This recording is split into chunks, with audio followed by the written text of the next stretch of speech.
quiero compartirte una palabra que en lo personal ha sido una revelación de Dios en mi vida. Eh, Así que lo que te voy a compartir es algo que me pesa en el corazón, que me atraviesa literalmente, es lo que yo le pido al Señor en este tiempo. Esta palabra me hizo, hay cosas que uno las sabe, pero hay momentos en que las entiende. Uno sabe un montón de cosas, un montón de principios espirituales, pero cuando vos atravesás la experiencia, ahí lo entendés. No alcanza con saber, hay que entender. Se tienen que abrir nuevos caminos en nuestra mente para entender lo que quiere Dios para nuestra vida. ¿Tenés Isaías 64 ahí? ¿Lo leemos? Dice, oh, si rasgaras los cielos y descendieras, las montañas temblarían ante ti. Como cuando el fuego enciende la leña y hace hervir el agua, así darías a conocer tu nombre entre tus enemigos y ante ti temblarían las naciones. Hiciste maravillas asombrosas cuando descendiste. Ante tu presencia temblaron las montañas. Fuera de ti, desde tiempos antiguos, nadie ha escuchado ni percibido. Ni ojo alguno ha visto a un Dios que como tú actúe en favor de quienes en Él esperan. Sales al encuentro de los que alegres practican la justicia y recuerdan tus caminos. Pero te enojas. ¿Cómo? Debe estar mal. ¿Dios se enoja? Me encanta la cara de no pienso decir nada que ponen. ¿Dios se enoja? Alguien ahí dijo sí, como diciendo, ahora van a ver todos. Pero te enojas si persistimos en desviarnos de ellos. ¿Cómo podremos ser salvos? Todos somos como gente impura. Todos nuestros actos de justicia son como trapos de inmundicia. Todos nos marchitamos como hojas. Nuestras iniquidades nos arrastran como el viento. Nadie invoca tu nombre ni se esfuerza por aferrarse a ti. Pues nos has dado la espalda y nos has entregado en poder de nuestras maldades. A pesar de todo, Señor, tú eres nuestro Padre. Nosotros somos el barro y tú el alfarero. Todos somos obra de tu mano. Es una palabra hermosa. Es una palabra escrita por el profeta en una época muy difícil, el pueblo en el exilio, y el profeta anhela la presencia de Dios y sabe que sus propios errores, los pecados, han impedido que se manifieste la presencia de Dios. Sin embargo, Él es nuestro Padre, dice. Y nosotros somos barro. Y vos sos un alfarero que es capaz de tomar el barro y hacer una obra maestra. Por eso podemos seguir esperando cosas buenas de Dios, aún a pesar de nosotros, pero tenemos que encontrar el camino para que esas cosas buenas no pasen. En un año en que ustedes están proclamando que es año de, dígalo como año de, en un año de abundancia, yo quiero compartirte una palabra que habla de abrir los cielos, porque la abundancia no es Dios tirando cosas del cielo, paquetitos, regalos, es Él que viene y cuando Él viene, su abundancia se manifiesta. Abundancia hablo en todos los órdenes de la vida, ¿sí? Este texto comienza diciendo, oh, si rasgaras los cielos y descendieras, un clamor por la presencia de Dios. Si esto pasara, un clamor expresado en potencial, qué bueno sería que rompieras los cielos y vinieras y te hicieras presente. Qué bueno sería poder experimentar esa presencia de Dios. Pero evidentemente no le estaba pasando. Qué bueno si tu presencia descendiera, cambiaría todo. Haría que pasen cosas extraordinarias. Y es hermoso porque Dios es un Dios que siempre está descendiendo hacia nosotros. A Dios le encanta bajar. A Dios le encanta venir. Hacerse presente es algo que anhela Dios con todo el alma. Lo anhela con todo el corazón, pero no siempre se hace presente. ¿Por qué será? ¿Por qué será? Pero Él se muere de ganas. Él, cuando el pueblo de Israel estaba oprimido, dice la palabra que Dios escuchó el clamor del pueblo y el dolor de la opresión y de la esclavitud y descendió para visitar a su pueblo. Y se le aparece a Moisés en una zarza y le dice, Moisés, he descendido para salvar a mi pueblo. ¿Querés venir conmigo? Y Moisés dijo, ni loco, bueno. Pero Dios bajó y no le dice a Moisés, anda a hacer algo. Le dice, ¿querés venir conmigo a hacer lo que hay que hacer? Yo creo que en un Dios que ama hacerse presente. Por eso cuando Dios se le revela a Moisés, se le revela con el nombre que hasta ahora conocemos como el nombre de Dios. En la zarza ardiente, el ángel del Señor se le aparece a Moisés y le dice, anda que vamos a salvar juntos al pueblo. Y Moisés dice, ¿y quién soy yo? ¿Y Dios qué le contesta? No, Moisés dice, ¿quién soy yo? ¿Quién soy? ¿Y qué le contesta a Dios? Dios no le contesta nada, porque cuando uno pregunta tan egoísta, ¿y yo quién soy, Señor? ¿Qué importa quién sos vos, campeón? ¿A quién te comiste, Moisés? No le dice así, pero ¿quién sos vos? No es la pregunta correcta. Y sigue hablando. Y cuando baje, vamos a ir, le vamos a decir a Faraón, sigue hablando. Entonces Moisés lo vuelve a interrumpir. Bueno, ponele que voy, ponele que va. Y me preguntan, ¿y quién te manda? ¿Y vos quién sos? Y ahí sí. ¿Quién soy yo? Para un poco. Ni exaltarte ni victimizarte. En Dios vas a encontrar lo mejor para tu vida siempre. Y la pregunta importante es, ¿quién es Él? ¿Cuántos quieren conocer más a Dios? Yo quiero conocer más al Señor. Y oro que en esta noche el Espíritu de siempre un hambre desesperado por conocerlo más. Ojalá que no pueda dormir a la noche. Pero es verdad, es re lindo. Vas a ver. No poder dormir por las preocupaciones es un espanto. Pero cuando el Espíritu Santo te siembra algo, es hermoso, te lo aseguro. Mirá, ¿quién sos vos? Y Dios le dice, bueno, yo soy. Y este es el nombre de Dios. Yo soy el que soy. ¿Qué significa yo soy el que soy? Yo soy. Yo existo. Es mucho más que eso. Porque el verbo hebreo, hayaj, que es el verbo ser, tiene una particularidad que los españoles, no sé si hay otros idiomas, pero el verbo ser en inglés, ¿quién sabe cómo es el verbo ser en inglés? ¿Alguno que sepa algo? ¿Cómo? ¿Qué significa el verbo to be? Ser o sea, puede ser las dos cosas. Puede significar ser o puede significar estar. En griego pasa lo mismo. En un montón de idiomas pasa lo mismo. En español no. En español yo digo ser es una palabra y hay otra palabra para estar. Hay una palabra para expresar trascendencia, el ser, lo que existe, lo que es. Y hay una palabra para expresar la inmanencia, estar, la presencia. En hebreo tampoco está esa distinción. En hebreo el verbo es ser o estar.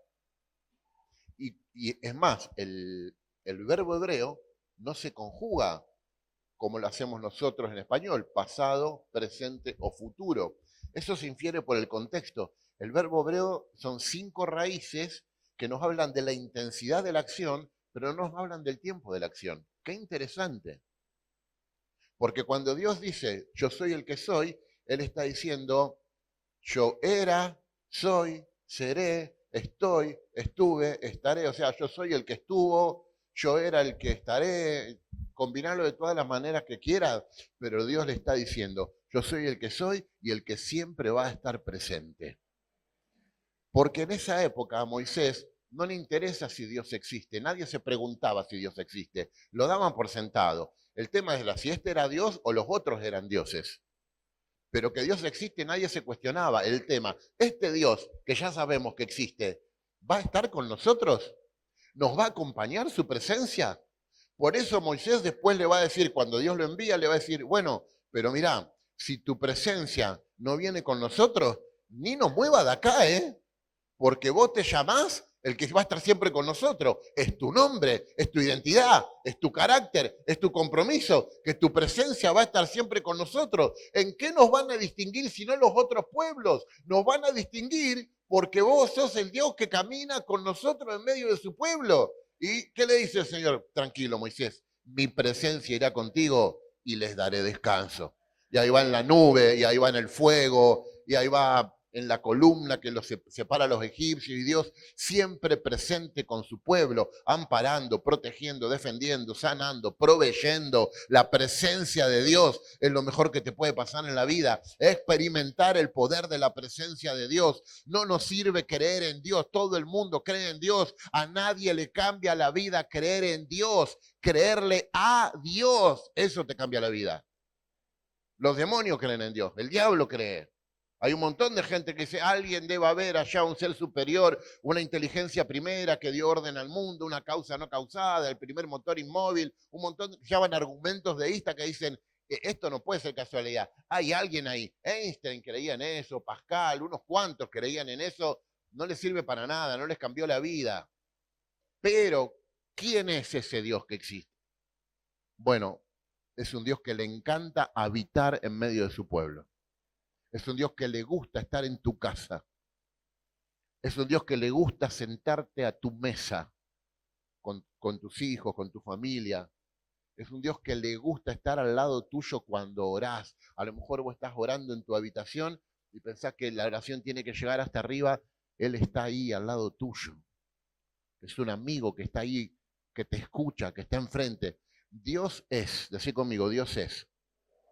Y Dios está. Y tampoco es, falta un punto muy importante. Dios actúa.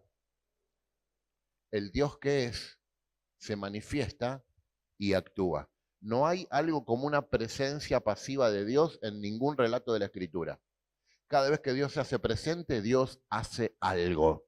Yo creo que hoy Dios va a hacer algo bueno a mi favor, en el nombre de Jesús. Algo nuevo y algo bueno.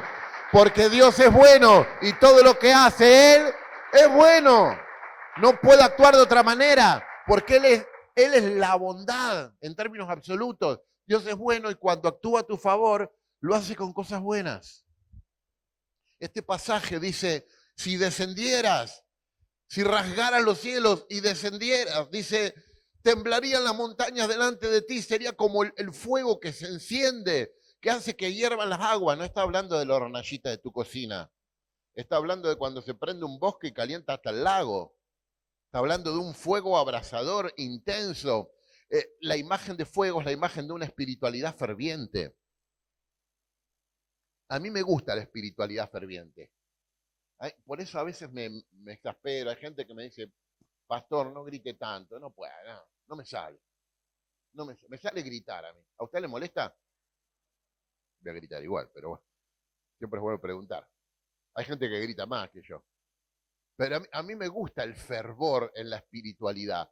Pero no es el fervor dibujado, no es caretearla. Es que te apasione Dios. Que algo se te encienda adentro. Que en algún momento digas, yo no me puedo callar esto. Que te invaden los momentos de alabanza y que fluyan las lenguas del Espíritu. Es decir, que tu cabeza, viste, no la entiende, pero en el Espíritu vos entendés que está pasando algo. A mí me gusta el fervor espiritual. Anhelo el fervor espiritual. Anhelo que dentro mío algo hierva y se consume y se prenda fuego de amor por la gente que pasa necesidad. Porque la presencia de Dios hace eso, te moviliza a ayudar a otras personas. Ahora vamos a hablar de eso. Pero si el Señor se hace presente, nuestra espiritualidad se enciende. Cuando la presencia de Dios está en medio nuestro, te prende fuego. ¡Ey! Te prende fuego. Voy a usar esta expresión intencionalmente. Te quema la cabeza. Sí, porque a veces te quema la cabeza tu esposa, tu esposo, ¿viste? Te quema la cabeza. Bueno, que me queme la cabeza el Señor. Que la palabra de Dios me queme la cabeza. Que me prenda fuego por dentro. Que me encienda hacia algo. Dice que si la presencia de Dios se manifiesta, Él haría huir a sus enemigos delante de Él. haría temblar las naciones. Cuando Dios está presente en nuestras batallas, cambia absolutamente el panorama. Toda esa lucha que vos tenés con los problemas, las dificultades, discernirías rápidamente por dónde entra el enemigo, porque en la vida vas a tener un montón de batallas y la única manera de ganar batallas es con la presencia de Dios. Lo nuestro no alcanza, no alcanza nuestros méritos, lo nuestro no alcanza. Necesitamos la presencia de Dios para que los enemigos huyan. ¡Ey! El enemigo tiene, Dios tiene planes para tu vida. ¿Amén? El diablo también tiene, El diablo también tiene algunos planes para tu vida. Para arruinarte, para robarte, para dejarte en la mediocridad, para que no crezcas, para que no avances. Claro que los tiene. Y lo va a manifestar. Y te vas a tener que dar cuenta. Y sabes que vas a necesitar que Dios esté ahí presente y haga huir a sus enemigos que solo huyen delante de la presencia de Dios. Amén. Dice que si Él baja, hace cosas nuevas. Y esto yo creo que es una temporada de cosas nuevas. Lo voy a explicar en este sentido. Dice, el pasaje, lo leímos, decía, a ver, fuera de ti desde tiempos antiguos, nadie ha escuchado, nadie ha ni percibido, ni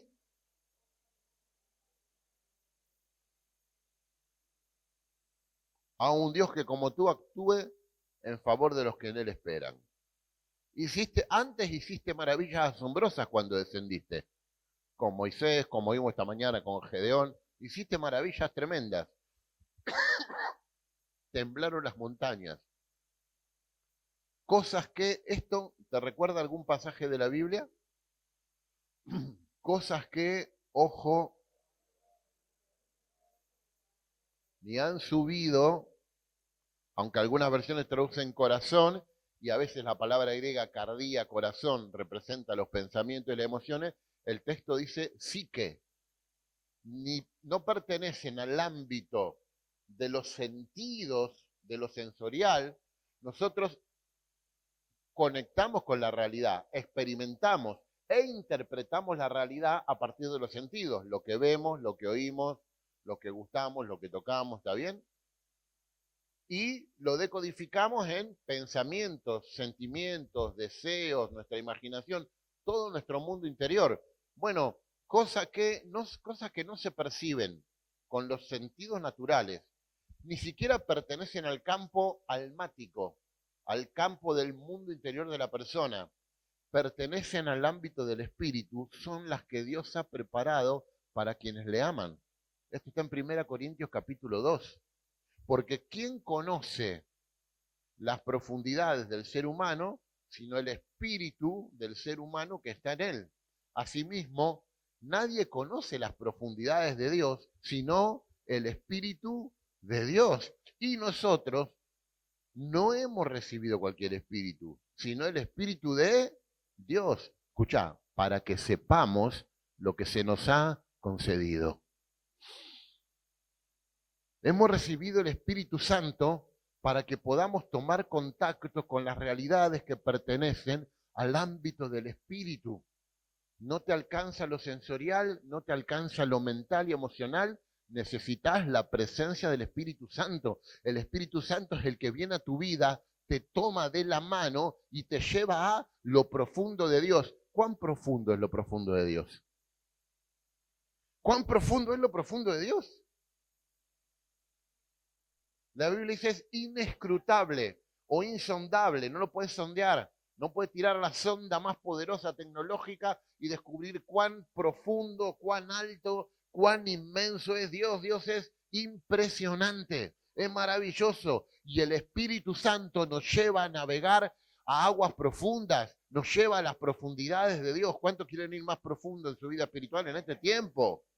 Yo anhelo que el Espíritu te siempre este anhelo.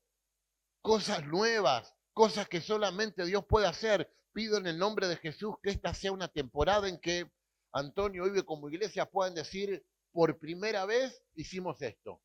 Por primera vez, porque es temporada de primeras veces. cosas que a lo mejor uno nunca, ni siquiera tenía en la agenda, nunca vio, para que tu familia diga, mira, nunca en mi familia habían pasado estas cosas, es la primera vez que es el primero de mis hijos que se recibe en la universidad. Gloria a Dios, es la primera vez que esta es una temporada para pioneros, gente que se anima a abrir brechas y a ver cosas nuevas, cosas que nunca tuvieron, este año las vamos a tener, o al menos las vas a empezar a ver porque Dios hace algo nuevo, algo nuevo.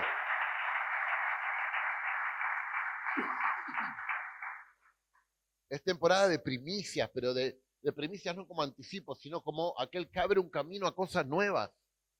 Tenés que tratar de cultivar esta mentalidad. Si te hiciera presente, desatarías tu favor, que Dios hay como tú que actúa en favor de quienes en Él esperan. Necesitamos contar con el favor de Dios. El favor de Dios es una especie de habilitación. Es, Dios está conmigo. Y cuando uno piensa en una temporada de favor, piensa, una temporada donde, wow, hay gente que me dice, pastor, estoy en una temporada de favor porque todo me sale bien, todo me sale bárbaro, todo, y yo le digo, qué lindo, no te quiero pinchar el globo, porque yo quiero que todo me salga bárbaro, y yo quiero que todo fluya, pero en la Biblia Dios promete el favor cuando se complica. Se te va a poner tan complicado que van a necesitar el favor de Dios. Viene una temporada de favor de Dios. No, porque por ahí vos querés ir a vivir a Disneylandia, vos querés estar en un parque de diversión así, acá no va a haber más problemas, yo ahora lo conocí al Señor, el Señor está conmigo, acá no voy a tener más problemas, olvídate, vas a tener problemas, pero vas a tener de tu lado el favor de Dios para resolver todos los problemas, y lo necesitas porque las mejores cosas en tu vida, las cosas más hermosas y más valiosas, vienen envueltas como los regalos. Nada más que se envuelven en un papel raro, problemas. Hay otro papel que se llama Se complica. Otro papel que no voy a decir cómo se llama, pero lío voy a decir. Viene envuelta en esos paquetitos. Y cuando vos te animás a encarar esos paquetitos con el favor de Dios, se te revelan tus dones. Mira, nunca vas a saber la unción que tenés si nunca asumís el riesgo de enfrentar problemas.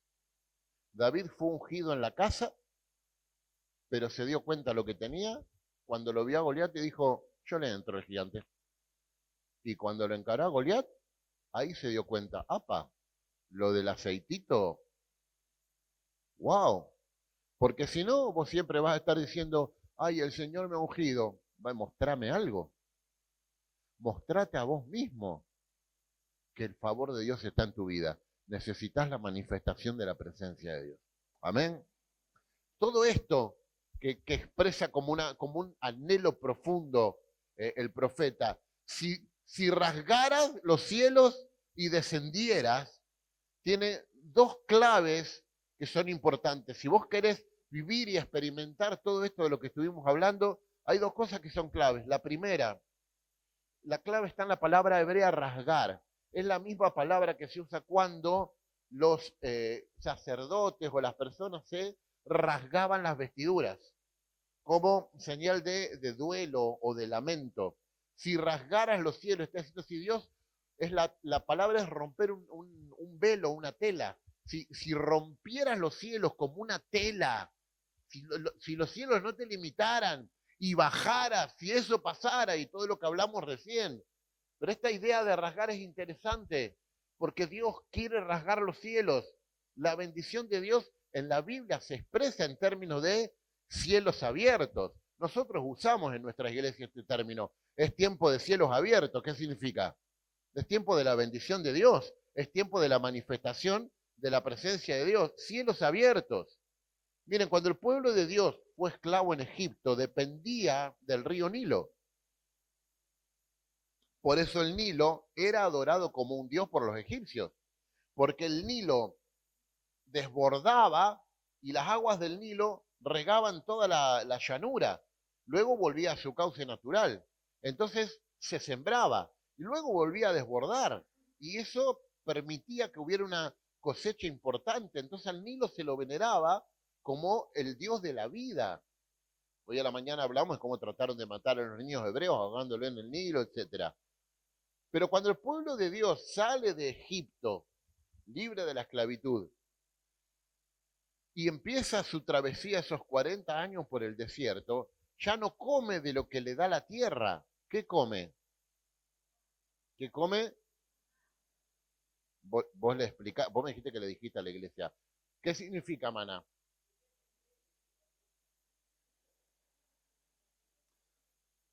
Es una buena estrategia para cuando tu esposa, ahora cocinan mucho los varones, así que cuando el otro cocina le digas, maná, pero vos tirás maná que va a quedar re bien. Esto es maná. ¿Qué es esto? Bueno, ¿qué es eso significa maná? Lo que dice el texto que el maná, ellos entendían esto, le aparecía a la mañana, pero ellos entendían, nos cae del cielo. Jesús después en Juan 6 va a decir, yo soy el maná que bajó del cielo. Ahora no dependes más de la tierra, ahora tenés que desarrollar una mentalidad celestial. Dios te provee. ¿Podían guardar maná? Se pudría, no te lo podía comer. Tenía que comer lo que hay y al otro día iba a haber. Así que tenías que desarrollar una mentalidad de confiar que mañana Dios te va a proveer. Después de la Segunda Guerra Mundial, en un orfanato de niños que habían estado en diferentes campos de concentración, que comían las 4 comidas, tenían equipos interdisciplinarios, psicólogos, todo, la gente se daban cuenta que a los chicos les costaba conciliar el sueño, no podían dormir. Entonces, después de hacer una serie de estudios, a uno de los psicólogos se le ocurre un experimento. Corta rodajas de pan y por la noche le da una rodaja de pan a cada niño. Entonces los niños toman con la rodaja de pan en su mano, dormían. Dice que dormían, perfecto. Claro, campos de concentración. Un día comían y al otro día no. Y no. Y al tercero no. Y ya el hambre es y no. Y no. Y por ahí caía algo y era desesperante. Y después no. Y no. Y no. Y eso después te constituye. El miedo se te mete adentro. Se te incorpora. Y ellos tenían miedo de que mañana no hubiera. Entonces le cortaban la rodaja de pan y ellos dormían tranquilos que al otro día tenían en la mano, porque no podían confiar en que algo de afuera de ellos viniera a darle la provisión. Lo tenían que tener. El maná hizo eso con el pueblo, con un pueblo de esclavos.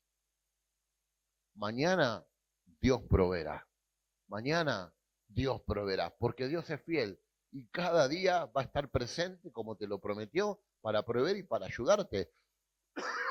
Ahora, usamos el dicho. Usamos 2 dichos. La vaca atada, este tiene la vaca atada. Y el otro, ¿cómo? No, el pan, hey, vos lo tenés a Jesús en el centro de tu vida, vos tenés el pan abajo del brazo. Vos dormís toda la noche con el pan abajo del brazo.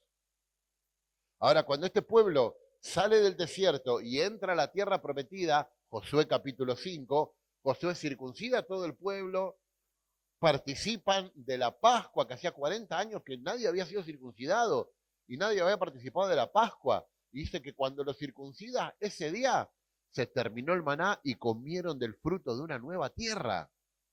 O sea que ahora en Egipto era mentalidad terrenal, después fue mentalidad celestial y ahora vas a comer si laburás la tierra. Pero atención, vos tenés que trabajar la tierra, pero Dios tiene que abrir los cielos y te va a mandar la lluvia temprana y te va a mandar la lluvia tardía. Y si Dios no te abre su buen tesoro, el cielo, el fruto de tu trabajo va a ser improductivo. Así que orá que se abran los cielos y venga la lluvia temprana y venga la lluvia tardía que es 7 veces más grande que la temprana y que tu cosecha sea abundante. Por eso este pueblo celebra la fiesta de la lluvia tardía, que es la fiesta de los tabernáculos, la de la cosecha grande.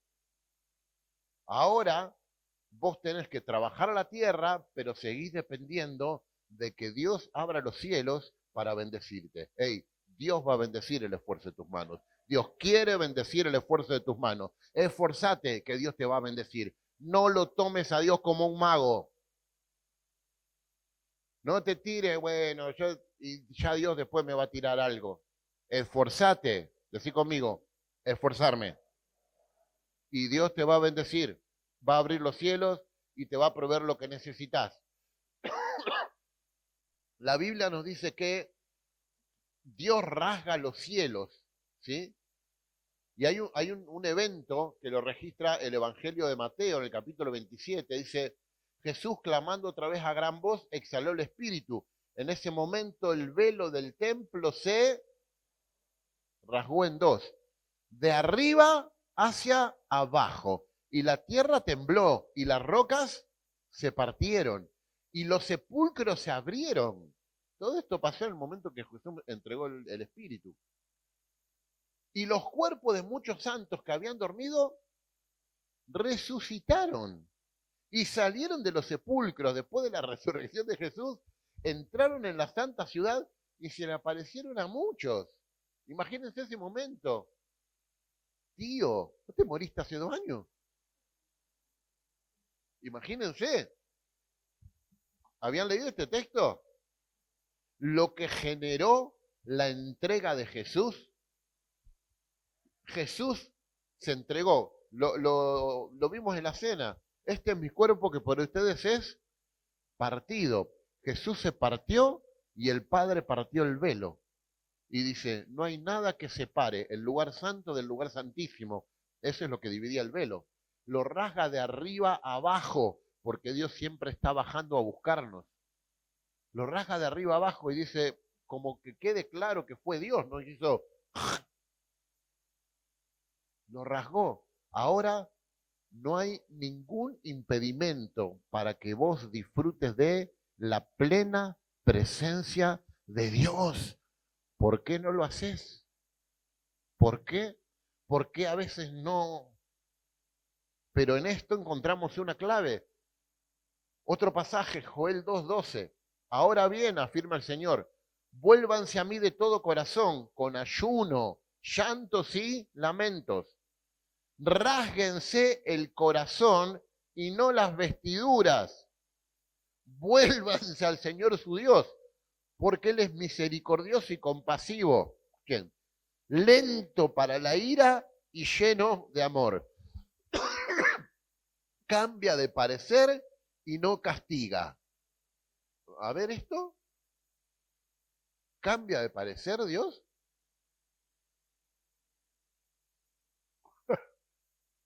¿Se enoja? ¿Cambia de parecer y no castiga? Tal vez Dios reconsidere y cambie de parecer, lo vuelvo a decir, y deje tras sí una bendición. Las ofrendas de cereales, ofrendas líquidas que son del Señor. Rasguen el corazón, no los vestidos, no me la caretees, dice Dios. Si vos rasgás el corazón, yo abro los cielos. Lo único que provoca una apertura, una temporada de cielos abiertos, lo único que mueve a Dios a manifestar su presencia es el corazón quebrantado, rasgar el corazón. Sí, vos que hacés todo bien, también tenés que rasgar el corazón. Aparte, te cuento así entre nosotros, ahora que no hay nadie, no hacés todo bien. No hacés todo bien. No hay manera. Rasgar el corazón, el quebrantamiento. Cuando Jesús fue quebrantado, se rasgó el velo. Dios, si rasgara los cielos y descendiera, rasga tu corazón y yo abro los cielos. Cuando hay un quebrantamiento, es lo que habilita a Dios a manifestar su presencia. Es muy interesante esto. A mí me hizo pensar mucho, como te decía este pasaje. Rasgar las vestiduras es una expresión de luto, es una expresión de muerte. Es una expresión de entrega, de duelo, de pérdida. Señor, te estoy entregando la vida, estoy rasgando el corazón, no los vestidos. Lo mismo le habla acerca de la circuncisión, que tiene que ser genuina. La realidad interior tiene que ser, mi realidad interior se tiene que expresar exteriormente. Tiene que haber un quebrantamiento en mi mundo interior, un quebrantamiento en mi corazón, una entrega de mi vida de manera plena, absoluta. Ahora, ¿Dios se enoja? Te lo vuelvo a preguntar.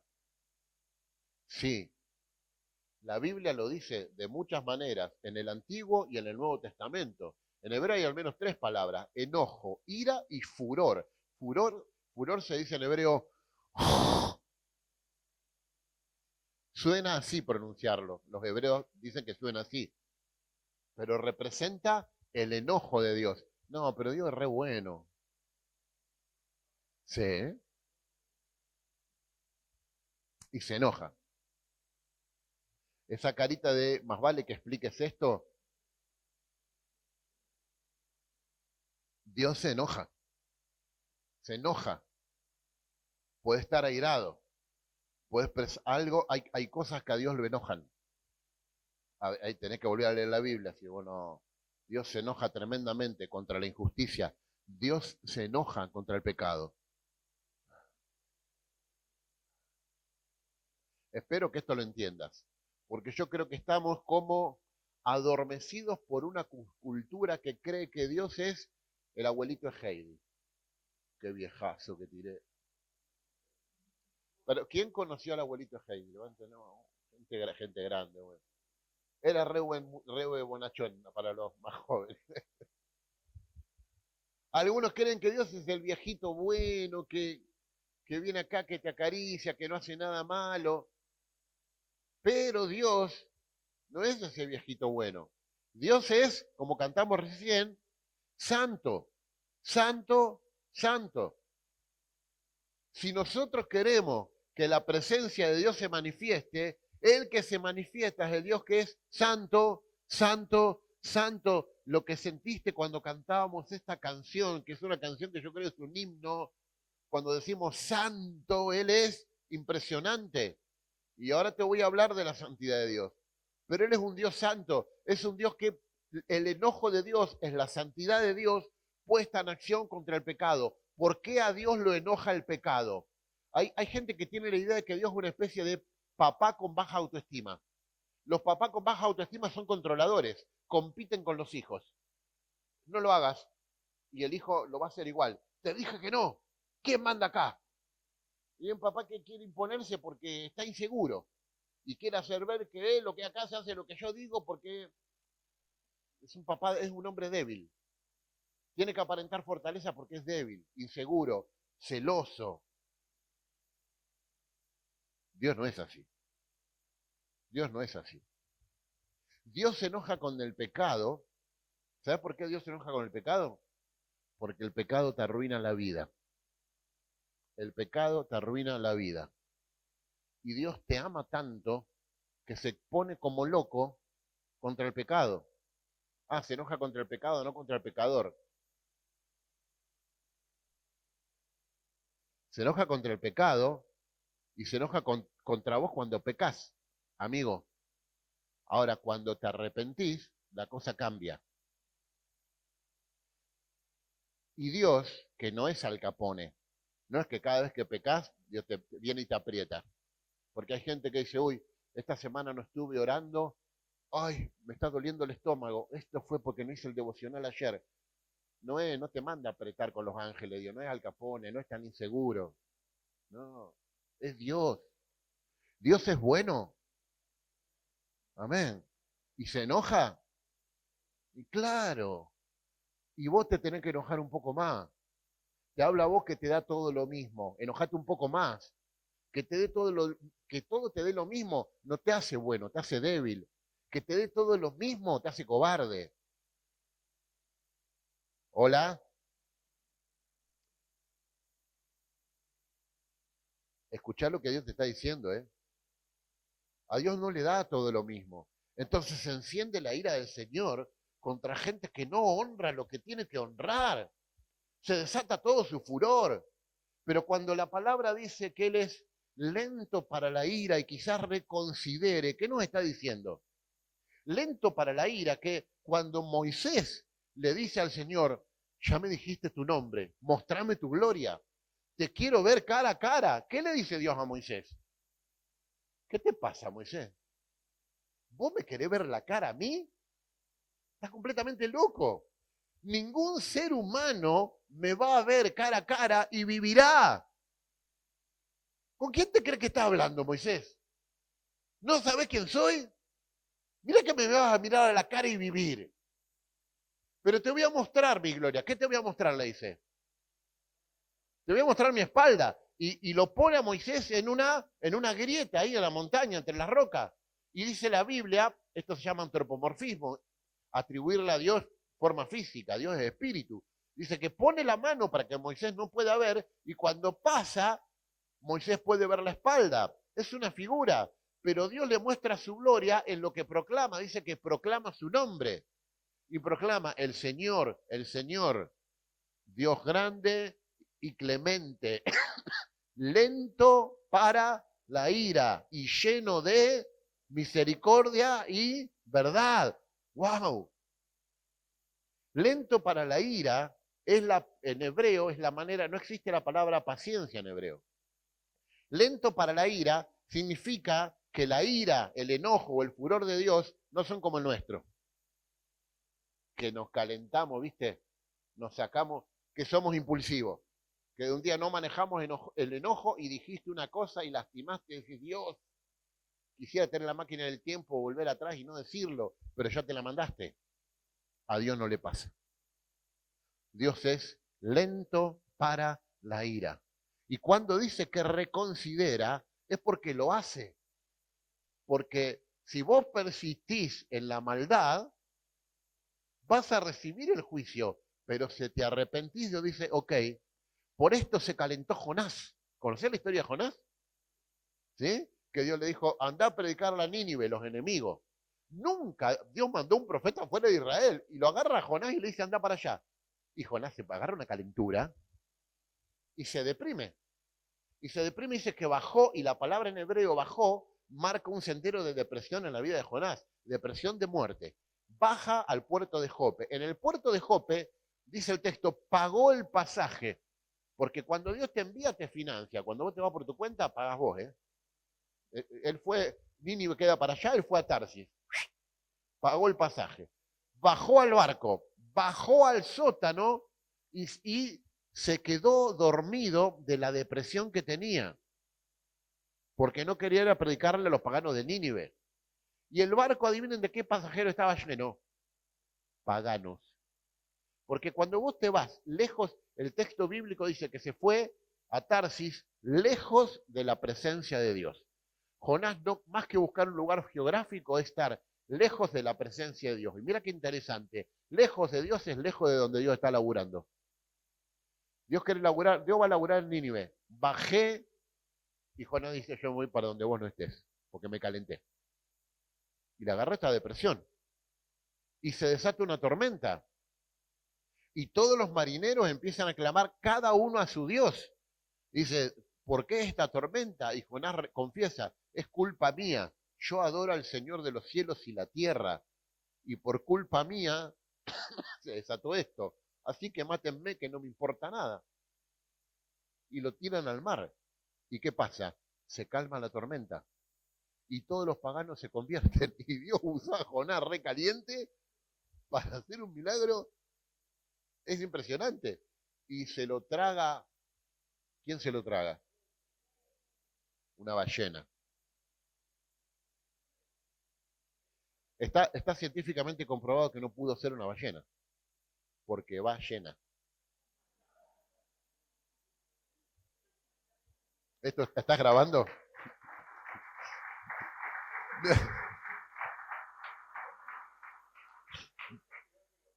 No, peor que los de Antonio. No. Arranqué, unos tímidos aplausos arranqué, Antonio.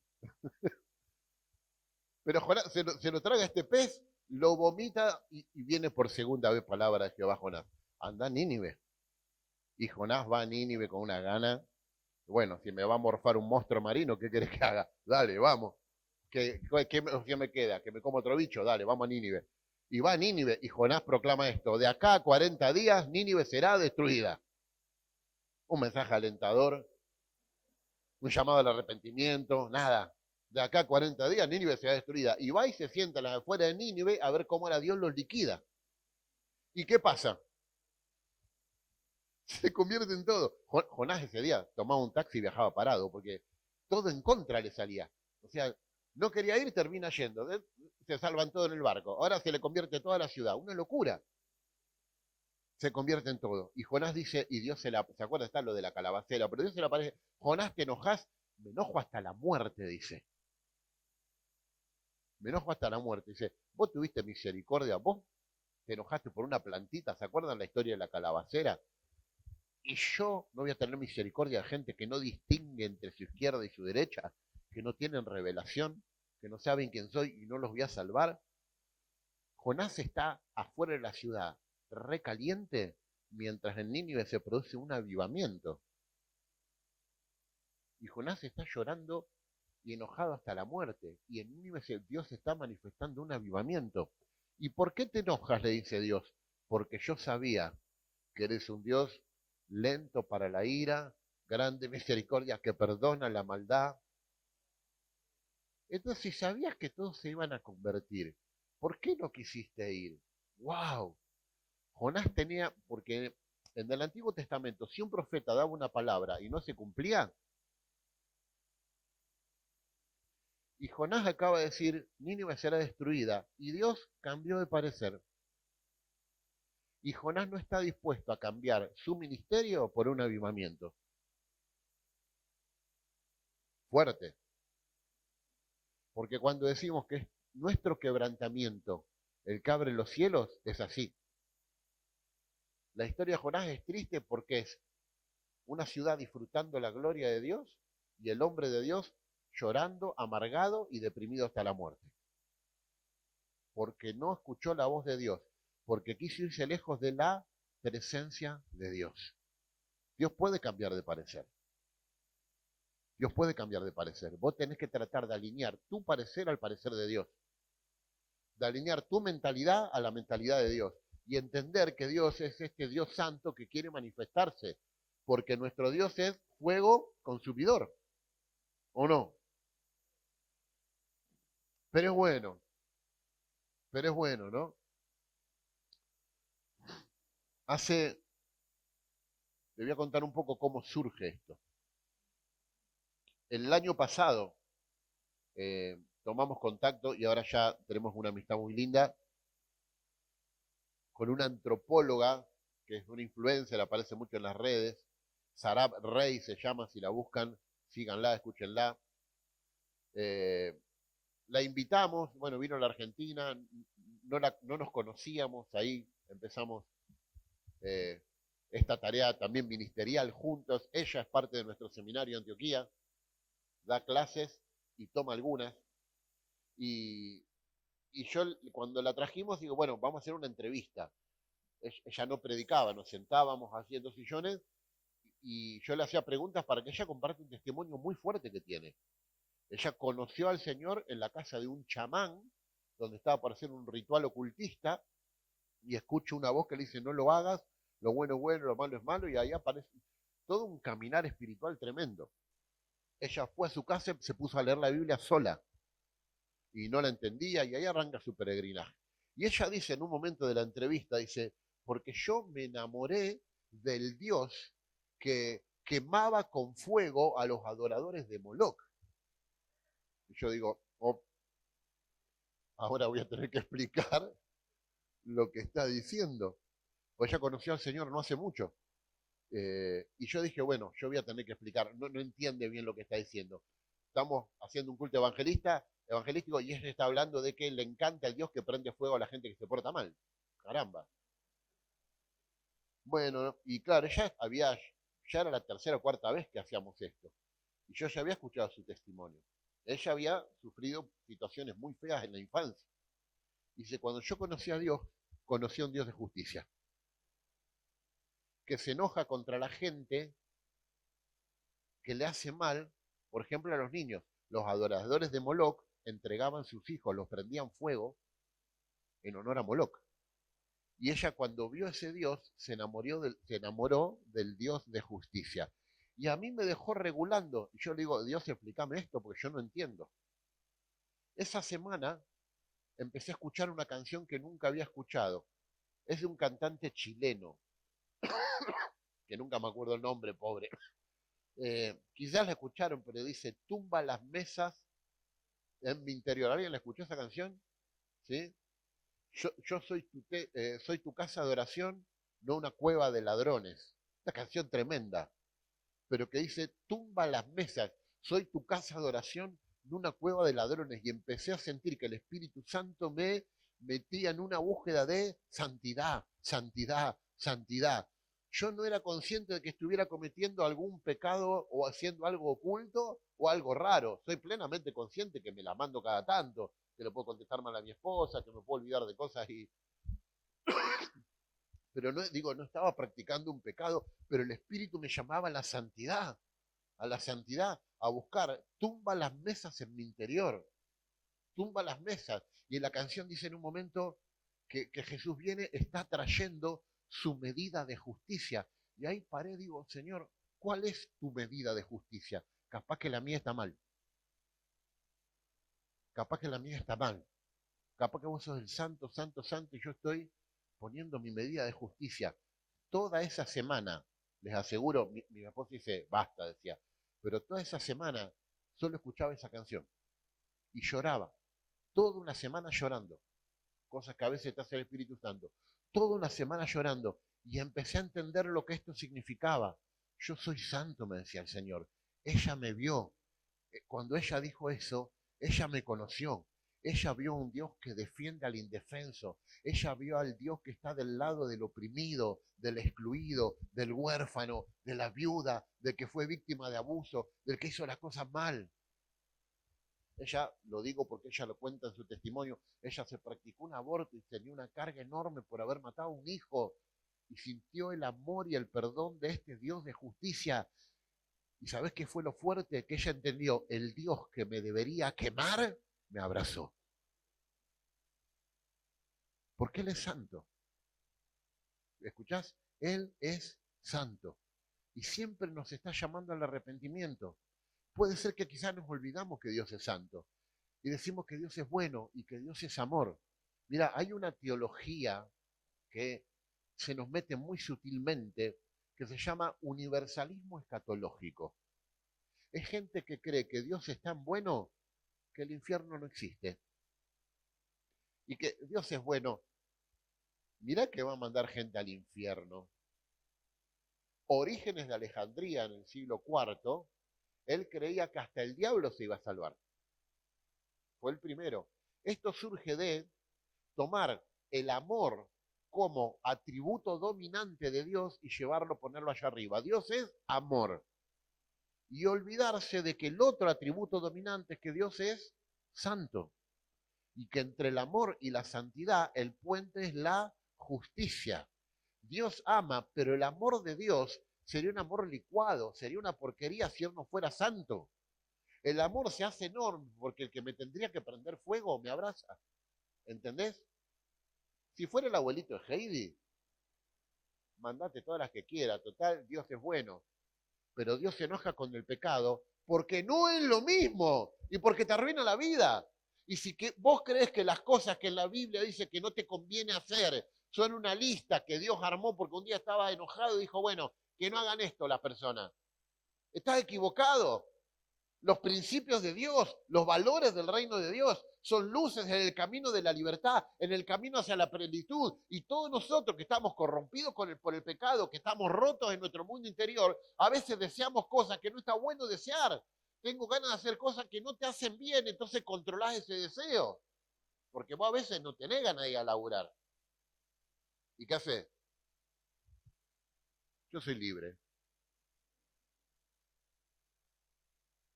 Tu hijo no tiene ganas de ir a la escuela a veces. ¿Y vos qué haces? Si el niño no lo siente, no lo voy a oprimir. Es una enfermedad de nuestra cultura esa, ¿eh? Vos hacés lo que conviene.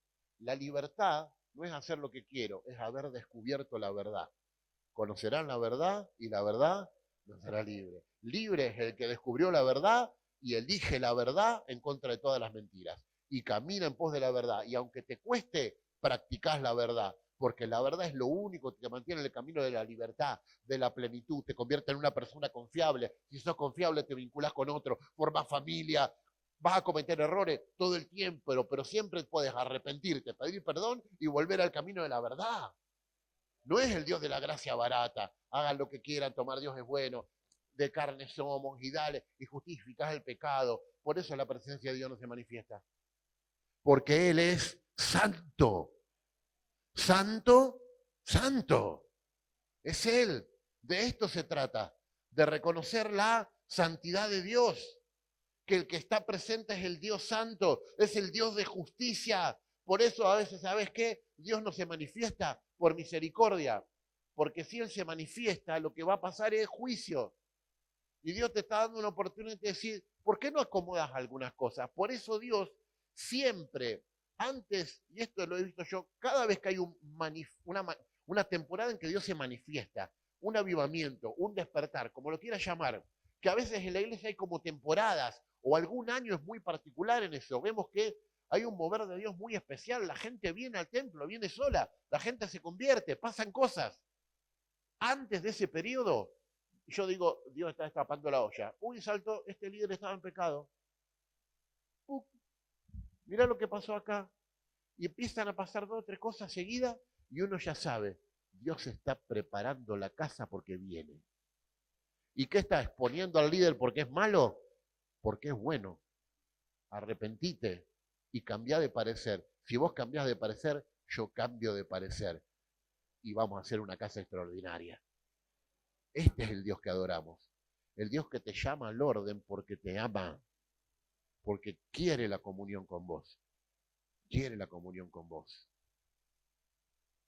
Esa semana fue para mí una cosa impresionante. Fue conocer a un Dios del que yo sabía, pero había olvidado, el Dios de justicia. Yo quiero que se manifieste el Dios de justicia en toda su santidad en esta noche. Por eso Él busca nuestro quebrantamiento. Señor, ¿quién soy yo para que vos me ames? No importa cuántos pecados cometiste. No importa si vos cada tanto, ¿sabes qué?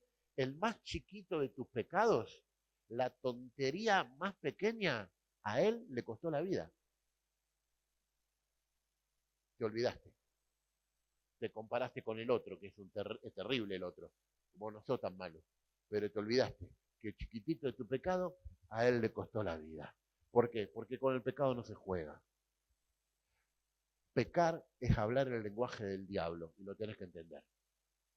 Y dejá de mirarlo a Dios como el viejito inofensivo, el Dios débil. El Dios débil. Estás loco. No. Él es santo. Él es el Dios de justicia. Él es completamente diferente a lo que nosotros pensamos o entendemos de Dios. Mirá lo que dice Job. ¿Pretendes sondear lo profundo de Dios? ¿Elevarte hasta la perfección del Omnipotente? Es más alta que los cielos. ¿Qué harás? Es más profunda que el infierno. ¿Cómo la conocerás? Su amplitud es más extensa que la tierra y más ancha que el mar. Si Él quiere pasar, si cierra el paso, si toma algo, ¿quién se lo impedirá? Este es Dios, el Dios santo, santo, santo. Mira, nosotros asociamos la idea de santidad con pureza moral. Es mucho más que eso. Ser santo no es portarse bien, portate bien. Pero portarse bien es la manifestación de la conciencia de lo que es la verdadera santidad. Que Dios es santo, santo significa en hebreo, ¿qué significa santo? Apartado, cortado, arrancado, es decir, que no perteneces acá, sos de otra categoría. Dios es santo porque es diferente a vos y a mí, no es como nosotros, no es tu amigote, no es de la misma categoría ontológica, es decir, no es humano. No, pero no lo vas a entender. Mirá, Tozer, un autor fantástico, dice así: nadie está calificado para hablar o valorar la santidad de Dios. Nadie. Es un canal realmente nuevo el que hay que abrir en medio del desierto de nuestra mente para permitir que fluyan hacia ella las dulces aguas de la verdad. No podemos captar el verdadero significado de la santidad a base de pensar en alguien o algo puro. Y después elevar el concepto al grado más alto del que somos capaces. No, la santidad de Dios no consiste solamente en lo mejor que conocemos, mejorado al infinito. No, nosotros no conocemos nada semejante a la santidad divina. Esta permanece aparte, exclusiva, inabordable, incomprensible e inalcanzable. El hombre natural está ciego respecto a ella. Aunque tema el poder de Dios y admire su sabiduría, no puede siquiera imaginar lo que es la santidad. Wow. Imagínate esto. Te perdés en una isla, no sé, del Pacífico con tu celular. Y en esa isla habita una tribu que no tiene tecnología de nada. Es más, inventaron la rueda la semana pasada. Nada, nada. Y vos tenés que dialogar con ellos y explicarles qué es esto. ¿Podrías? ¿Podrías? Podrías. Podrías. Porque ese teléfono pertenece al mismo mundo que vos y ellos son parte. Te costaría un montón explicárselo, pero le explicarías que el vidrio es esta arena que cuando uno y se hace el vidrio. Y a la larga, en un par de años se lo explicás. Pero Dios no es como nosotros. Él es santo, santo, santo. ¿Entendés quién es Él? Es muy difícil explicar estas cosas desde un lenguaje analítico o filosófico o teológico. Por eso yo admiro a escritores como C.S. Lewis. ¿Vieron las crónicas de Narnia? ¿Vieron la 1? Está Susan. Lo tienen, ¿no? Susan, que llevó a Narnia, una humana, y está hablando con el señor Castor, y el señor Castor le habla de Aslan, el rey de Narnia. Aslan, y ella está hablando con un castor, un animalito simpático. Aslan le dice, es un león, y Susan dice, ¿un león? Un león es peligroso. Entonces dice, ¿pero es seguro? Y el señor Castor le dice, ¿seguro? De ninguna manera, pero él es bueno. Él es el león de la tribu de Judá. ¿Es seguro? Un zarpazo te arranca la cabeza, pero él es bueno. Él podría ser terrible, pero elige abrazarte. ¿Entendés quién es él?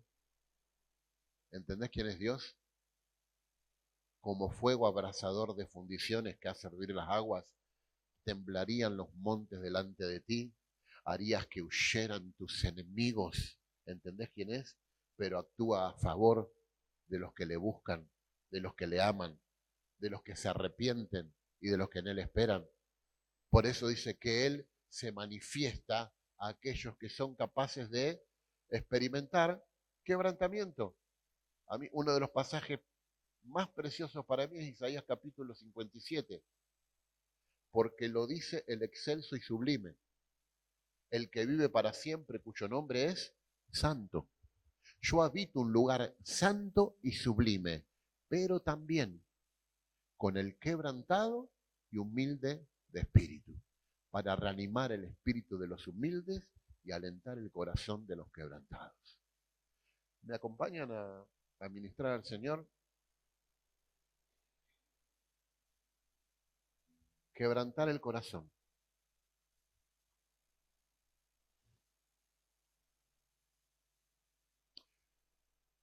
Esa semana que estuvimos con Sarab en Argentina, la acompañamos a Rosario, de los pastores Cataño, acá los conocen, ¿no?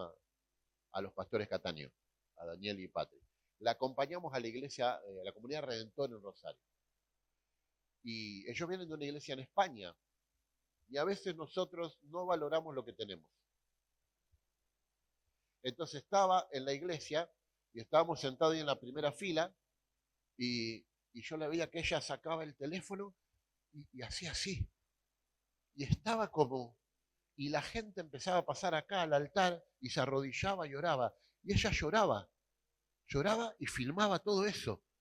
Y después yo le hago la entrevista y cuando terminamos de hacer la entrevista, pido manifestación de fe, quien quiere recibir a Jesús, y pasaron como 30 personas ahí al altar. Y yo lloraba y estaba como extasiada en ese momento. Y pasó en una, en otra iglesia, pasó en la otra, y lo que veía es, yo no lo puedo creer, en España no lo veo esto, y es verdad, ahora Dios está empezando a hacer algo allá. Entonces yo esto no lo veo. Dice, acá, ¿cómo hiciste? Vos dijiste 2 palabras y la gente vino corriendo a Jesús. El ambiente, porque si Dios está, yo no tengo que convencer a nadie de nada, ya Dios los está convenciendo. Y ella sacaba una y anotaba todo. Y en un momento vamos a las hectáreas que tienen los pastores, donde están construyendo un campus, como, más o menos como lo que está haciendo acá la iglesia, en la escuela. Y ellos ven y le empiezan a contar la historia de que esto hizo con ofrendas y la gente ofrendó el auto y esto. Y había un hombre que hacía un mes que estaba trabajando. Él tiene una empresa de electricidad, pero ofrendó todo el tiempo necesario hasta terminar, hasta completar todo el sistema eléctrico del colegio. Él va a laburar acá sin cobrar. Y ellos abrían los ojos así, no lo entendían. Entonces volvíamos, y esto es lo que digo, yo lo sabía, pero hoy lo entendí. Y en un momento le digo, ¿viste ese ambiente que había en la iglesia? Sí, me encanta, yo quisiera. Bueno, eso es el resultado de esto otro. Esta gente sangra en la ciudad, pone, dedica la vida, la ama, se derrama en la ciudad. Y cuando Dios ve eso, abre los cielos. Entonces ellos predican y la gente viene corriendo a Jesús. Pero tenés que aprender a quebrantarte y derramarte en tu ciudad. Porque cuando haces eso, los cielos se abren. Y yo creo que Dios ve el esfuerzo que ustedes hacen cada reunión en el colegio. Y Dios ve la dedicación de ustedes y tu entrega. Y quiero decirte, no queda sin recompensa. Seguramente aquí hoy está sentada gente porque Dios ve tu esfuerzo y tu entrega. Y yo quiero animarte a que sigas entregándote, porque el Dios Santo quiere manifestarse en esas acciones. Y lo segundo que dice este texto, dice, si rasgara los cielos, dice que Él sale al encuentro del que con alegría practica la justicia. Y ahí lo entendí. Él es el Dios justo y en el reino de Dios la justicia es retributiva. Si vos persistís en el pecado y no te arrepentís, vas a cosechar las consecuencias de vivir en el pecado. ¿Para qué está el pecado? Para arruinarte la vida, para arruinar a tu familia, para romperlo todo. Quiero decirte que no hay pecados secretos. No hay pecados privados. Lo que vos haces en tu privacidad, encerrado o en una pantalla, afecta igual a toda tu familia. No te puedes esconder, no de la mirada de Dios. Dios no es un vigilante. No te puedes esconder del enemigo que te ve. El diablo escucha que hablas su lenguaje y empieza a hablar con vos. Por eso todo pecado es un pacto con el enemigo. De ahí que te tenés que arrepentir. ¿Y arrepentirte qué es? Y sé ágil, rápido arrepentirte. No revolcarte en la culpa. Nosotros creemos que arrepentirnos es llorar y gritar y sentirnos mal. Eso es culpa. La culpa está bien, es una señal. Es como los chicos, cuando un bebé que tiene fiebre. Si un bebé tiene fiebre, ¿qué haces? ¿Le baja la fiebre? No, la fiebre es una señal. O hay un virus o hay una bacteria. Y ahí, si hay una bacteria, le metés ahí medicamentos. Si hay un virus, lo cuidás igual. Pero la fiebre no es la enfermedad, es la señal. Es la señal. Prestar atención a algunas señales.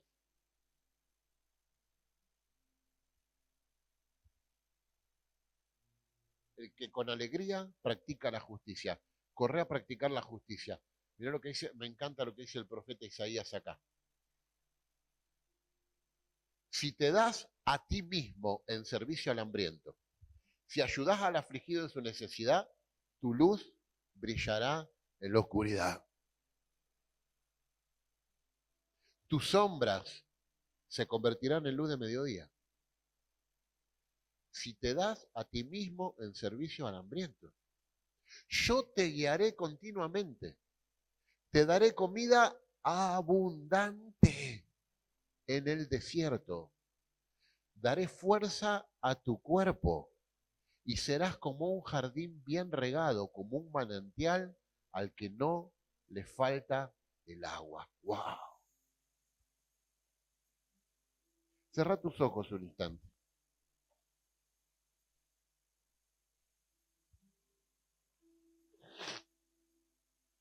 Si rasgaras los cielos, si descendieras, y Dios te dice, si rasgas tu corazón,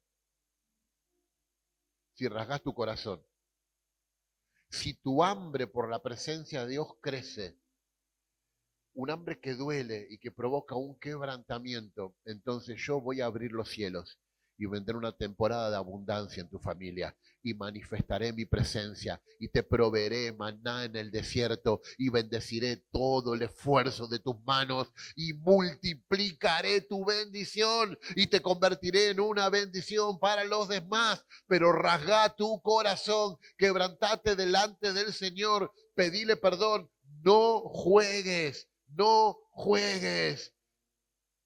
¿Quién es Él? ¿Quién pensás vos que es Él? Él es santo, santo, santo. Él es el león de la tribu de Judá. Él tiene colmillos enormes. Él podría desgarrarte con un solo gesto, pero vino para abrazarte.